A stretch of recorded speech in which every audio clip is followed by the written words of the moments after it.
欢迎大家收听台语唠英文。Learning English in Taiwanese。今仔日要讲的单元是断一支腿。断一支腿，代志是安尼来发生的。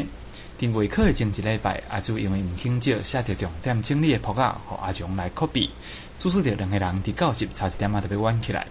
虽然讲最后无真正吵起来，毋过自从这样代志了后，两个人都无去讲过话咯。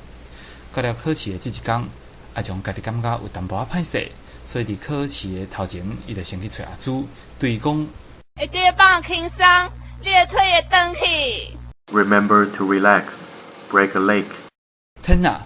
敢讲阿强也是无放下心中的仇恨。阿朱的个性嘛真倔强，伊应讲：你为什么要讲这种话来气着我？ Why do you say this to annoy me? 各位听众朋友啊，请恁千万毋通来误会阿强，因为伫英文内底，断起一支腿是祝福的意思啊。所以讲阿强是真心真意来祝福，伊无歹意。同款啊，你若要讲，请恁莫紧张，祝你成功顺利，你会当讲 Don't be nervous, break a leg. 最后，咱搁来复习一遍，断一支腿，也就是表达祝福的意思。Break a leg.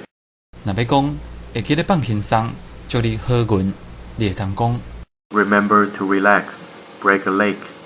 另外，你若要讲，请你莫紧张，祝你成功顺利，你会当讲 Don't be nervous, break a leg.